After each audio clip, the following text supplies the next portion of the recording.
우리 다시 한번 인사합시다. 사랑합니다. 축복합니다. 우리는 한 가족입니다. 예. 괜찮아요. 자, 오늘 누가복음 2장 40절 말씀 중심에서 이렇게 키웁시다. 이렇게 키웁시다.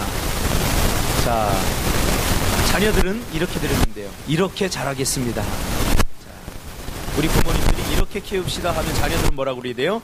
이렇게 자라겠습니다. 한번 해보겠습니다. 자, 부모님들 먼저 시작.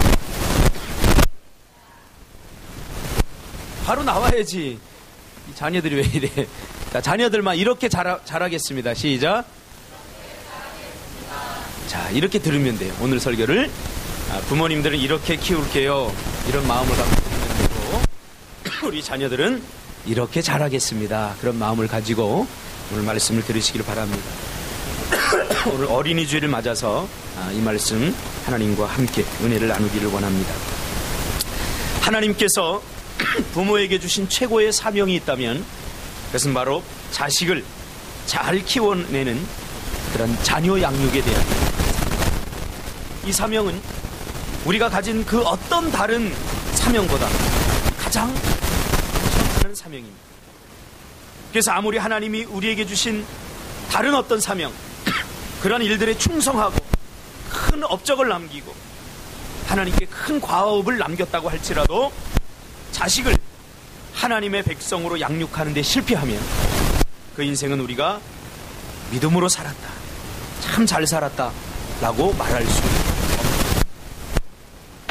아무리 자신의 인생의 농사를 잘 지었다고 할지라도 자식 농사에 실패하면 그 인생은 여전히 비극임을 우리는 엘리 제사장 에피소드를 통해서 뼛속 깊이 배우지 않았습니까? 얼마나 많은 부모들이 자신들의 삶에 매몰되어서 자식들의 미래를 열어두는 데 실패하는지 모릅니다. 자식의 행동에 부모가 자유할 수 없는 것입니다. 자식의 인생에 부모가 책임이 없다고 말할 수 없는 거죠. 나는 잘 키웠는데, 잘하라고 말했는데, 잘하라고 교훈했는데 이놈의 자식들이 말을 잘 듣지 않고 자기 마음대로 부모의 교훈대로 하지 않고 삐뚤어졌습니다. 그것은 부모 책임이 아닙니다. 그것은 순전히 자식 책임이라고. 분명히 엘리의 두 아들 홈니와 비느하스가 제사장으로 서는데 그들의 인생을 사는데 분명히 실패했습니다. 잘못했습니다. 그래서 그들은 제사장으로서의 삶을 살지 못하고 오히려 하나님께 아픔을 주고 고통을 주는 그러한 일들을 할 수밖에 없었습니다. 그때 하나님께서 엘리 제사장의 두 아들 홈니와 비느하스를 향해서 비난한 것이 아니라 하나님은 그의 아버지인 엘리 제사장을 불러서 엘리 제사장을 꾸지람을 합니다. 29절에 보니까 내 아들들을 나보다 더 중히 여겨 내 백성 이스라엘이 드리는 가장 좋은 것으로 너희들을 살찌게 하느니라. 그러면서 내가 내 집과 자손에게 약속한 축복을 거두게 이스라엘의 축복의 날에 너희 집에는 환난을 볼 것이며 앞으로 노인이 하나도 없겠다. 무슨 말이죠? 단명하겠다. 앞으로 너희 가문과 가정에 노인이 없겠다. 강수하지 마. 그리고 내 두 아들 홈니와 같은 날 죽는 것이다. 그러면서 나를 존중히 여기는 자를 내가 존중히 여기고 나를 멸시하는 자를 내가 경멸하리라. 하나님께서 말씀합니다. 결국 이 엘리 제사장의 두 아들 홈니와 비느하스는 블레셋과의 싸움에서 처절하게 죽게 됩니다. 이 소식을 들은 엘리 제사장은 의자에 앉았다가 뒤로 넘어져서 목이 부러져서 죽게 되는 거죠. 그러므로 자식은 평생 부모가 죽을 때까지 키워냅니다. 물론 독립시키고 나면, 결혼하고 나면 부모가 할 일을 다 했다고 사람들은 그렇게 생각을 합니다. 표면적으로는 그렇죠. 한 자녀를 성장시켜서 그리고 결혼시키고 독립하면 이제 부모가 할 일은 다 했다 라고 생각하지만 하나님의 백성들, 성경은 그렇게 말하고 있지 않습니다. 부모와 자식은 하나님께서 일평생 끈을 풀 수 없게 하나님께서 만들어 놓으셨습니다. 그래서 결혼을 하고 독립했으니 이제 내 할 일은 다 했다. 아닙니다. 결혼을 하고 나서도 여전히 자녀가 잘 되게 하고 자녀가 성장하는 것은 여전히 부모의 몫입니다. 우리는 늘 기억해야 합니다. 그러면 어떻게 키우는 것이 잘 키우는 것입니까? 어떻게 키우는 것이 잘 키우는 것입니까? 어떻게 자식을 키워야 잘 키웠다고 말할 수 있을까요? 여기에 자유로울 사람 한 사람이 없습니다. 저도 자식을 키워보니까 우리 부모님이, 어머니가 저에게 했던 말, 제가 말을 안 들을 때 가끔 그렇게 말해요. 이놈아, 너도 자식을 키워봐라. 내 말이 옳은지 그른지. 근데 그때는 몰랐어요. 그냥 반항심만 생겼지. 그러나 내가 이제 사춘기를 맞이하는 딸을 키워보고 자식들을 키워보니까 조금 이해할 수 있어요. 아주 많이 이해를 못했어요. 우리가 장로님은 더 많이, 부모님이 어머니, 저는 왜 어머니가 저에게 너도 나중에 커서 자식을 키워봐라, 내가 왜 이런 소리를 하는지, 그 소리가 무슨 의미인지 이제는 조금 알아요. 그럼 어떻게 자식을 키워야 잘 키웠다고 할 수 있습니까? 돈을 많이 버는 직업을 갖게 하면 잘 키운 겁니까? 세상에서 부러워하는 그런 성공을 거두고 이름을 떨치면 잘 키운 것입니까? 박지성처럼 축구선수로 추앙받거나 자신의 분야에서 모든 사람들이 부러워하는 그런 위치에 서면 잘 키운 것입니까? 자식을 잘 키운 것은 오직 그 대상자인 자기 자신과 하나님만. 자식 잘 키우면 내가, 부모가 나는 자식 잘 키웠어, 내 자식 잘 키웠어, 이게 아닙니다. 자녀들이 스스로 내가 잘 양육을 받았다면 자녀들이 내가 스스로 생각하기에 나는 참 행복하다, 우리 부모가 있어서 참 행복하다. 태양 갈사 그런가? 엄마가 있어 행복하지? 그럼 넌 잘 생각해. 우리 준서가 지금 뭐 보는 사람들 눈치도 있고 그러니까 어쩔 수 없이 그러는 거 아니지? 네. 제가 보더라도 참 잘 양육합니다. 스스로 내가 생각할 때 우린 부모님 때문에, 우리 엄마가 있어서, 우리 아빠가 있어서 행복하다. 그러면 그 사람은 잘 성장하는 거예요. 근데 두 번째가 있습니다. 오늘 우리가 살펴볼 이 말씀입니다. 돈이 제일이니까 돈을 많이 벌어야 된다. 그래서 자신의 자식을 돈에 얽매이게 하고 돈의 노예가 되게 함으로써 그 자식을 불행하게 해서는 안 됩니다. 인생의 목적을 다른 곳에 향하게 해서 그 자식의 마음을 공허하게 하고 힘들게 해서는 안 된다는 것이죠. 건강하게 인생을 사고 건강하고 또 건강하게 신앙생활을 할 수 있도록 그렇게 우리들은 우리 자녀들을 양육해야 됩니다. 그러면 잘 키운 자식, 그 모델링을 성경에서 한번 찾아보려고 합니다. 특별히 우리는 예수님의 성장 모습을 살펴보면서 어떻게 키우는 것이 잘 키우는 것인가에 대한 몇 가지 인사이트를 얻으려고 합니다. 첫째로 우리 자식들을 강하여지게 키워야 됩니다. 오늘 본문의 말씀에 보니까 아기가 자라며 강하여졌다 이렇게 말하고 있습니다. 제가 쓰는 말 중에 그런 말이 있습니다. 콩이 집으로 가면 콩나물이 되고 콩이 광야로 가면 콩나물. 강하게 키우라는 거죠. 강하게. 자식을 버리는 10가지 계명이라는 것을 제가 읽어봤어요. 한국의 교육학자가 쓴 글인데 그 중에 제 마음에 가장 띄는 구절이 있는데 그게 뭐냐면 자식을 망치는 첫 번째 비결은 자식이 원하는 대로 하고 싶은 대로 다 내버려 두라는 거죠. 자식이 원하는 대로 다 내버려 두면 그 자식이 잘 될 것 같지만 그 망치는 비결이라는 것입니다. 오늘 본문에 보니까 예수님의 성장 과정을 기록하고 있는데 아기가 자라며 강하여지고 이렇게 말하고 있습니다. 이것은 육체뿐만 아니라 특별히 영적이고 내면적인 것을 말하고 있는 것입니다. 여러분, 강하게 키우려면 어떻게 됩니까? 강하게 키우려면 어떻게 됩니까? 뭐 해병대 보내야 됩니까? 오늘 해병대 안 하는. 강하게 키우려면 해병대는 못 가더라도 해병대 캠프라도 갔다 와야 됩니까? 강하게 키우려면 매일 칭찬보다는 꾸중을 하고 일부러 고생을 시키면 그 사람 강해집니까?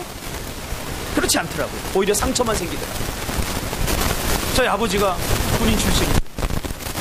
그래서 보니까 어릴 적 내 기억 속에도 그 어린아이한테 따뜻하기보다는 명령을 하더라고요. 야, 형섭이, 네, 물 떠와. 근데 물 떠와. 그렇다고 내 강해지지 않았어요. 매일 칭찬보다는 꾸중을 하고 고생을 시키면 강해지는 것이 아닙니다. 사람들은 군대 갔다 오면 사람이 변한다고 하는데 우리 간사들 보니까 변한 것 하나도 없습니다. 군대 가 있을 때만 변했고 군대 갔다 와서 한 달 딱 군대 정신이 살아있고 갔다 오고 나니까 예전 모습 그대로 찾더라고요. 예전에는 엄마가 최고야, 아빠가 최고야. 눈물을 흘리더니 이제는 뭐 엄마 말도 잘 안 듣고 아빠 말도 잘 안 듣는 걸 보니까 군대도 사람을 변화시킵니다. 사람이 강해지려면 무엇보다 우리 마음이 강해져야 됩니다. 영혼이 강한 사람, 마음이 강한 사람이 돼야 됩니다. 마음이 강한 사람은 자신감이 있고 용기가 있습니다. 그리고 담대함이 있습니다. 무엇보다도 자신감을 갖게 됩니다. 잠언서 18장 14절에 보니까 사람의 심령은 그의 병을 능히 이기려니와 심령이 상하면 그것을 누가 일으키겠느냐. 그리고 잠언 4장 23절에 보니까 모든 지킬 만한 것 중에 더욱 내 마음을 지키라. 생명의 근원이 이에서입니다. 그러면 마음을 강하게 하지 못하는, 마음을 병들게 하고 마음을 약화시키는, 마음을 무너뜨리는 것이 무엇입니까? 성경에 보니까 그것이 두려움이라고 합니다.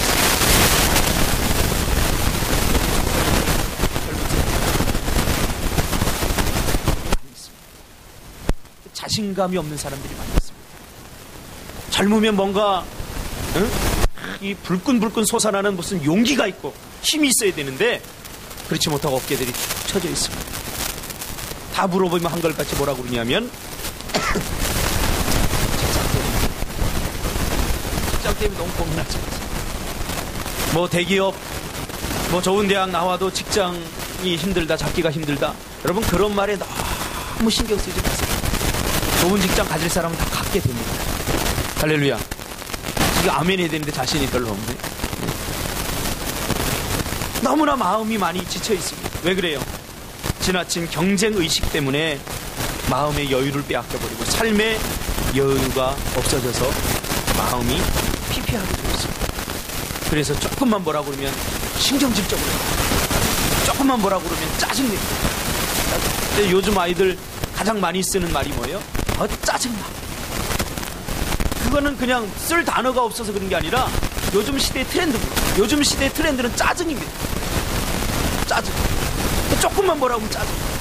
그래서 우리 예린이는 짜증나 그러면 나한테 혼나요. 그냥 힘들어 그래. 그냥 기분 나빠 그래. 왜 짜증난다고 그래. 우리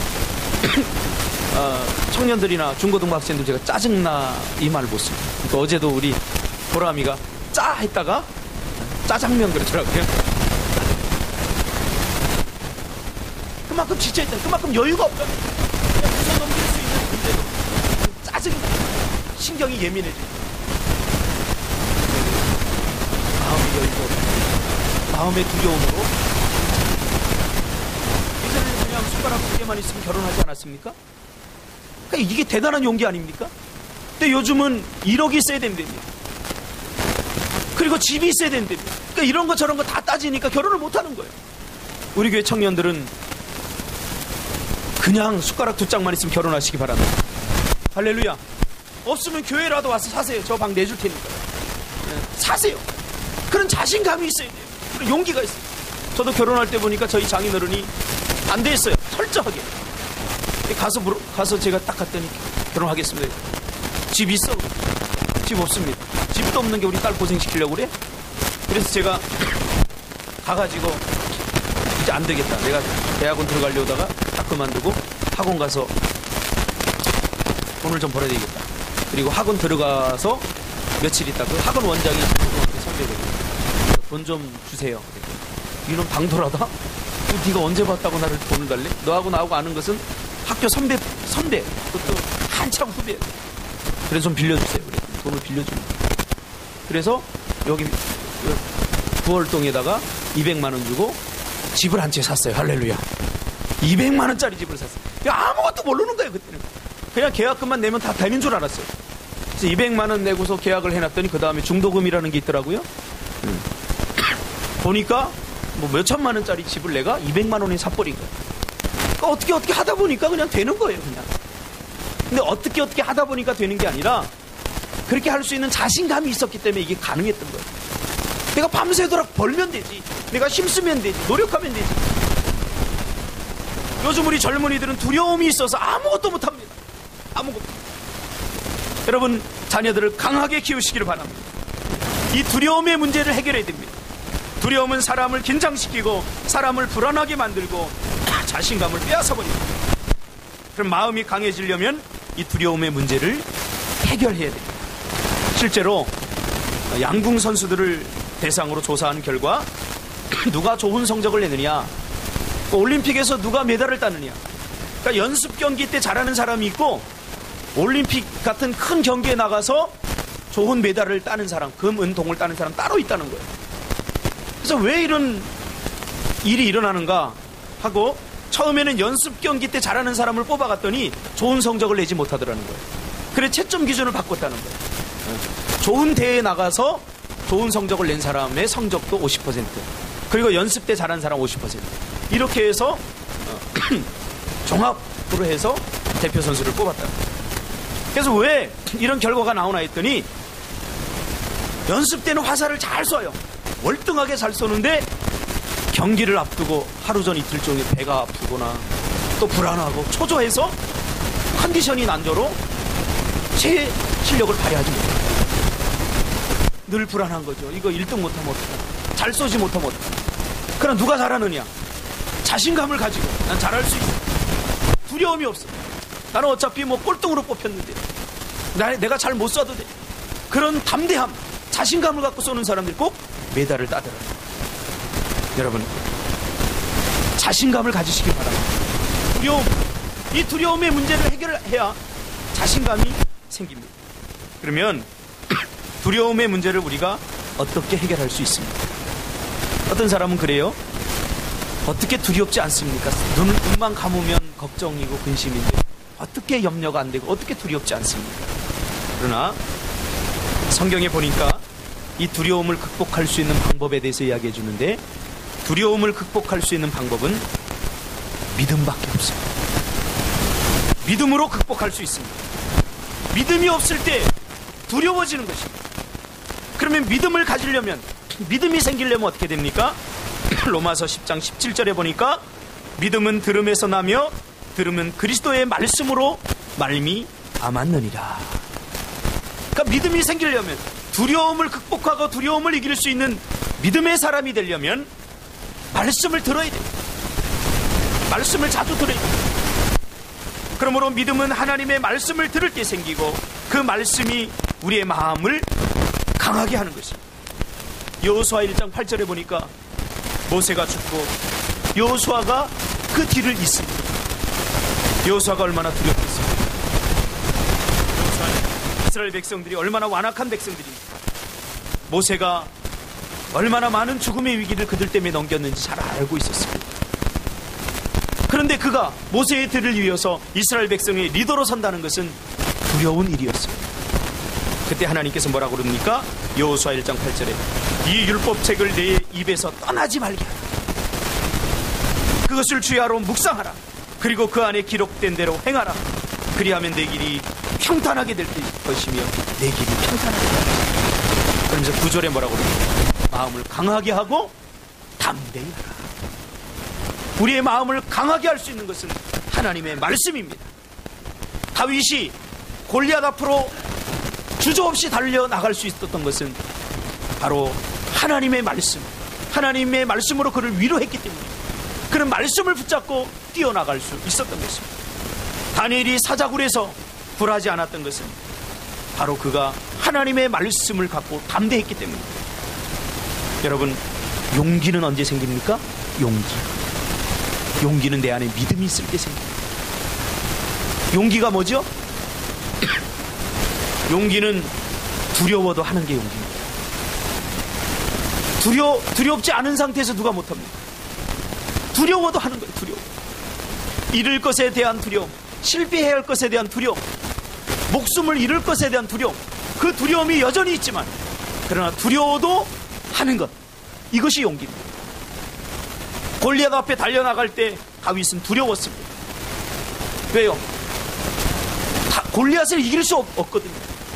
그러나 그 안에는 하나님을 향한 믿음이 있었기 때문에 그는 달려나갈 수 있었습니다. 믿음이 용기를 만들어냅니다.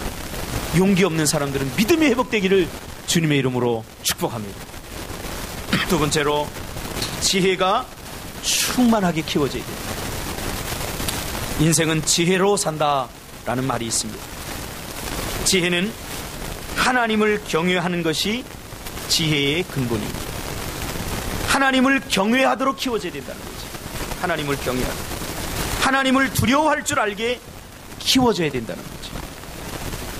어제 잠을 자려고 누웠는데 우리 꼬꼬마 둘이 잠을 안 자요. 그러다가 우리 예담이가 엄마한테 그렇게 물어봐요. 우리 주일날은 주로 이렇게 따로 자거든요.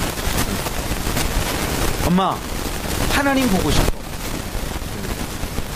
하나님 너무너무 보고 싶다. 하나님 어떻게 볼 수 있어? 하고 물어보는 거예요. 그러니까 예원이가 있다가 나는 안 보고 싶어. 하나님 바보. 하나님 멍청이. 그러는 거예요. 참 애가 이제 성장하면 알겠지만 그 이야기를 듣는 순간 내 마음속에 어떻게 내가 저 아이들에게 하나님을 보여주지? 하나님을 바보라고 말하고 엄마 바보, 아빠 멍청이라고 하다못해 이제는 하나님까지 바보라고 하는 저 아이에게 어떻게 하나님이 바보가 아니고 하나님이 어떻게 참 좋으신 분이라는 것을 내가 가르쳐줄까? 어제 그런 생각 묵상하다가 제가 잠들었어요. 세상 교육에 떠밀려서 학원 10군데 보내는 것보다 하나님의 말씀으로 잘 키우는 것이 훨씬 낫습니다. 미래적 안목으로 볼 때 그렇다는 겁니다.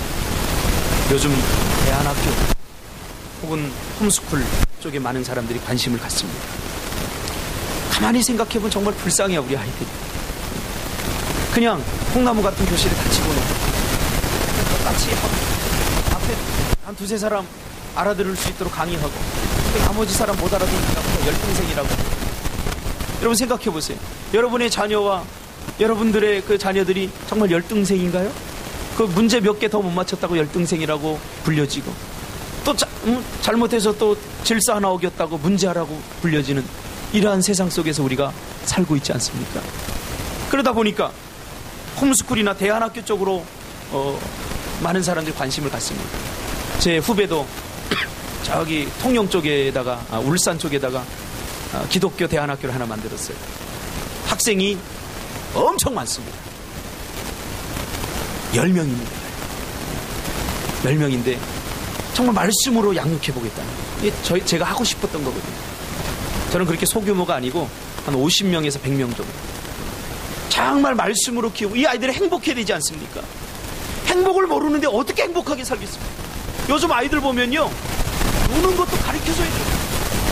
제가 어릴 때만 해도 그냥 놀았어요. 친구들만 있으면 같이 놀았는데 노는 것도 가르쳐줘야 돼요.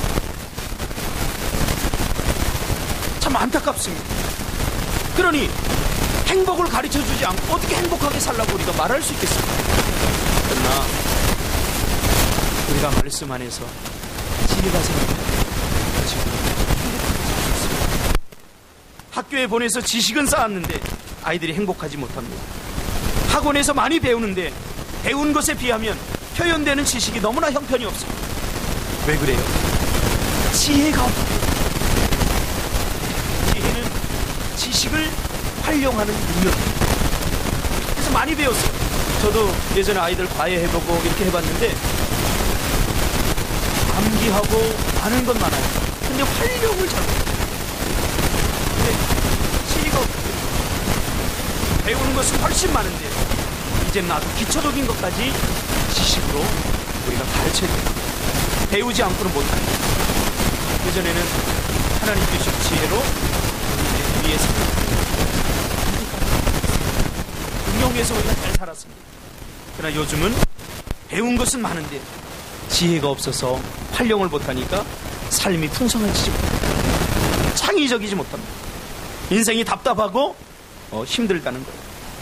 실제로 미국의 미네소타 대학에서 연구한 바에 의하면 공부 잘하는 아이와 지혜 있는 창의적인 아이와 행복도를 조사해 보니까 훨씬 창의적인 아이가 행복하고 나중에도 더 공부 잘하는 아이로 이렇게 성장하고 또 직업 만족도도 훨씬 높게 나왔다고 이렇게 조사를 한 것을 제가 보았습니다. 지식이 중요한 게 아니라 그 지식을 활용할 수 있는 지혜가 중요하다는 겁니다. 지혜로운 아이들은 실패하면 그것에 머물지 않고 더 창의적인 도전을 합니다. 그러나 지식에 의존하는 아이들은 거기서 끝이라고 말합니다. 이젠 안 돼. 배운 대로 했는데 안 되네? 이렇게 말해버립니다.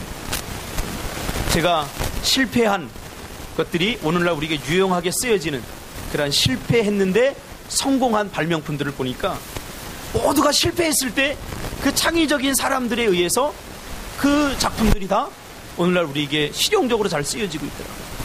그리고 포스트잇 같은 경우 폰들을 개발하려고 폰들을 이렇게 하는데 그 다음 눌러보니까 떨어져요. 그러면 지식적인 사람은 야 이거 폰도 이게 실패했구나 그렇게 할 건데 거기서 하나님이 주신 인사이트를 얻게 된 거죠. 그래서 나온 것이 포스트잇입니다. 포스트잇. 접착력은 좋은데 끈적끈적하지 않은 포스트잇이 만들어진 것입니다. 또 우리가 잘 아는 아스피린도 그런 경험을 통해서 창의적인 개발을 통해서 나오지 않았습니까? 근데 지혜로운 사람은 안 돼, 못해, 그것이 끝이 아니라 다시 한번 그 안에서 창의적인 하나님이 주신 지혜로 다시 한번 생각을 하게 되어 있다는 것입니다. 그러면 지혜는 어떻게 생기는가? 어떻게 해야 지혜로운 사람이 됩니까? 지혜는 배울 수 없습니다. 지식은 노력해서 얻을 수 있는 것이라면, 지식은 학습해서 얻을 수 있는 것이라면, 지혜는 노력한다고 얻을 수 있는 게 아닙니다. 학습해서 얻을 수 있는 것이 아닙니다. 지혜는 바로 하나님께서 우리에게 주시는 것입니다. 그래서 지혜의 왕이었던 솔로몬을 통해서 우리는 지혜 얻는 방법에 관해서 알 수 있습니다. 잠언서 2장 4절 5절에 솔로몬이 밝히고 있지요. 여호와를 경외하고 여호와를 부지런히 찾는 것이 지혜를 얻는 방법이다. 그렇게 말하고 있고요. 잠언서 1장 7절에 보니까 여호와를 경외하는 것이 지식의 근본이다. 그러니까 지혜를 얻는 방법은 바로 하나님을 경외하고 하나님을 부지런히 구하는 것이다. 그렇게 우리가 결론적으로 말할 수 있습니다. 다시 말하면 하나님을 존중하고 하나님을 기쁘게 여기고 그리고 하나님의 영으로 가득 찬 삶을 사는 것, 이것이 지혜로운 삶이다. 이렇게 말합니다. 이 지혜로운 삶을 신약적 의미로다가 바꿔서 말하니까 지혜로운 삶은 바로 성령 충만한 삶입니다. 성령 충만한 삶. 그래서 성령은 우리에게 지혜를 주는 영입니다. 우리가 알지 못하는 것을 알게 하고 우리가 깨닫지 못하는 것을 깨닫게 하고 우리가 볼 수 없는 것을 보게 하는 그런 영입니다. 이게 성령입니다. 그러니까 여호와를 경외하는 삶, 구약의 지혜를 얻는 비결은 여호와를 경외하는 것이었는데 신약적인 의미로 바꿔버리니까 성령 충만한 삶입니다. 성령의 지배를 받고 성령의 통치를 받는 삶, 그 삶이 바로 지혜로운 삶입니다. 그렇게 말하는 거죠. 여러분 성령 충만하시기를 바랍니다.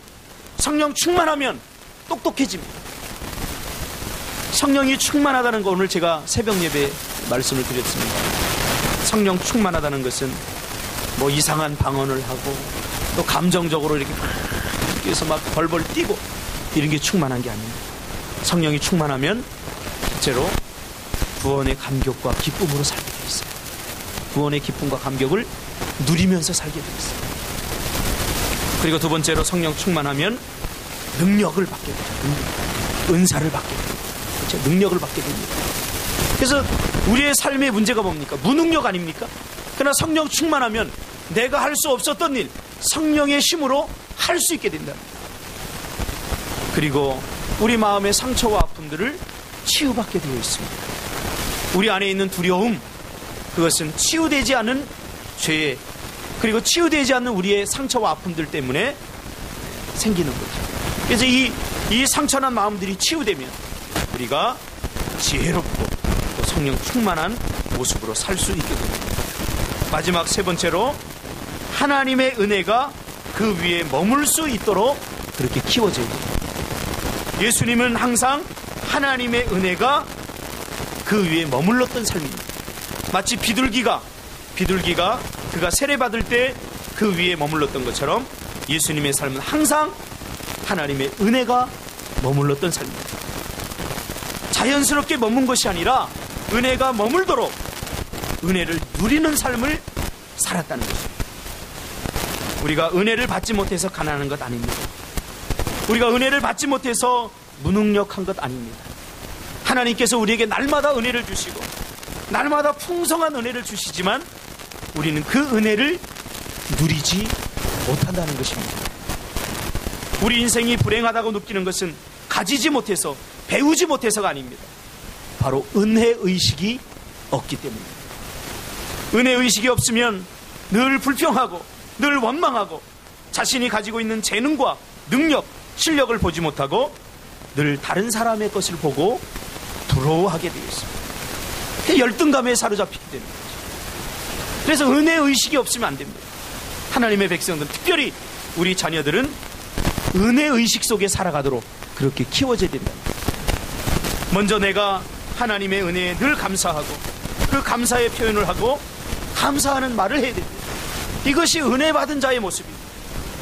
은혜 속에서 사는 사람들은 공통점이 있는데 그게 뭐냐 하면 감사한다는 거예요. 어떤 상황 속에서도 항상 감사한다는 거예요. 그러므로 부모의 권위보다 하나님의 은혜를 알도록 가르치기 위해서 부모가 먼저 하나님의 권위에 복종하고 순종하는 모습을 보여줘야 합니다. 자녀를 행복한 결혼 생활을 할 수 있도록 하려면 부모가 먼저 그렇게 행복한 삶을 살아야 됩니다. 부모의 바람은 그런 바람이죠. 나는 비록 행복하게 살지 못하지만 나는 너네 아빠 만나서, 나는 너희 엄마 만나서 비록 행복하게 살지 못하지만 너희들은 잘 살아야 된다. 부모의 바람인데 부모가 그런 삶을 보여주지 못하는 자녀들도 혼란스럽습니다. 그래서 부모가 행복한 삶을 살아줄 수 있어야 돼요. 이게 우리의 사명인 거예요. 부모들이 매일 싸우는 것을 보고 자라면 나도 모르게 나도 싸우게 돼 있어요. 제 경험을 보니까 그렇습니다. 제가 우리 부모님들이 싸웠어요. 내가 어린 기억이 5살, 6살 때 기억으로 보니까 조금 싸웠어요. 그러니까 내가 결혼을 딱 하고 나니까 갈등이 생기고 문제가 생기니까 이거 어떻게 해결해야 될지 내가 배운 게 없어요. 그러니까 어떻게 된 줄 아세요? 내가 그때 전도사 때인데도 주먹이 올라가요. 때리진 않았어요. 때리진 않았는데 주먹이 올라가요. 이 안에서 막 우라가 치밀어 오르더라. 그 순간 내 앞이 캄캄했어요. 왜요? 내가 이러려고 결혼한 게 아닌데, 내 사랑하는 아내를 행복하게 해주려고 결혼했는데, 나는 행복하게 사는 방법을, 행복하게 결혼하는 생활하는 방법을 내가 배우지 못했어요. 그때 성령께서 저에게 깨달음을 주셔서 그때 제가 심리학을 공부하고 행복한 가정 어떻게 하면 되는가 제가 그때 공부하기 시작했어요. 그래서 어설프지만 지금 하려고 노력해요. 근데 가끔 집사람이 저에게 그래요. 그때 그것을 배우고 나서 목사님도 행복해지면 저도 행복해졌어요. 할렐루야. 늦지 않았습니다. 아직. 여러분의 삶을 내팽개치지 마십시오. 이제도 늦지 않았습니다. 지금부터 다시 시작하면 됩니다. 지금까지의 삶 자녀들에게 잘 보여주지 못했다면 지금부터 다시 시작하면 됩니다. 지금부터 부모를 남편을 행복하게 살아가. 나는 그렇게 살지 못했으니 너희는 절대로 그렇게 살면 안 된다. 아닙니다. 부모의 결혼 생활을 보고 자녀들이 배우는 것입니다. 그러므로 하나님의 은혜가 머물러야 됩니다. 하나님의 은혜가 늘 자신을 정결케 하고, 그리고 먼저 내가 하나님의 말씀에 순종하는 모습을 보여야 됩니다. 우리 자녀들을 보니까 내가 쓰레기를 버리니까 똑같이 버려야 해요. 그래서 내가 예담이한테, 예담아 쓰레기 버리면 안 되지? 그러니까 우리 예원이가 가다가 쓰레기 버리니까, 예원아 쓰레기 버리면 안 돼 하고 다시 줍더라고. 내가 무심코 버린 쓰레기, 그거 보고 우리 자녀가 배우는 거죠. 내가 무심코 던진 말 한마디, 그것을 보고 우리 자녀들이 다 배우게 되는 거예요. 그러므로 우리 하나님의 백성들은 정말 십자가의 정신으로 자녀들을 하나님의 백성, 믿음의 세대, 은혜의 세대로 키워내는 일에 여러분 책임감을 가져야 됩니다. 제가 한미준이라고 하는 한국 미래를 준비하는 사람들의 모임이라고 하는 사람들이 조사한 바에 의하면, 제가 그 조사한 것을 보니까 거의 80% 이상이 예전에 예수 믿다가 교회를 떠난 사람들을 왜 떠났는가, 그걸 조사한 거에 보니까 거의 1위가 뭐냐면 하나님이 없는 것 같아서. 왜 하나님이 없다고 생각하느냐, 우리 부모님의 믿음을 보니까 하나님이 없는 것 같더라고요. 그게 1위입니다. 80%. 그러니까 우리 부모 세대가 하나님이 살아계시다는 것을 보여줘야 됩니다. 뭘로요? 우리의 신앙으로, 우리의 순종함으로 보여줘야 됩니다. 그러니까 우리 신앙생활 잘해야 돼요. 여러분의 자녀 세대가 신앙생활을 잘하기를 원하면 내가 잘해야 돼요. 내 대 그냥 나만 잘 살고 나만 그냥 내 인생만 성공하면 된다, 그러실 분들은 그냥 대충 사세요. 그냥 나만 잘하면 되니까. 그러나 우리에게는 자녀라고 하는 다음 세대가 있습니다. 제가 보니까 자녀가 잘 안 되는데 부모가 아무리 성공하고 대골 같은 집에 산들, 그 부모가 무슨 낙이 있겠습니까? 늘 자녀 걱정하는 거죠. 그러므로 사랑하는 우리 꿈틀교회 성도들, 자녀 이 사명을 목숨 걸고 감당하시기를 주님의 이름으로 축복합니다. 기도하겠습니다. 걸어가신 아버지 하나님 감사합니다. 우리 자녀들이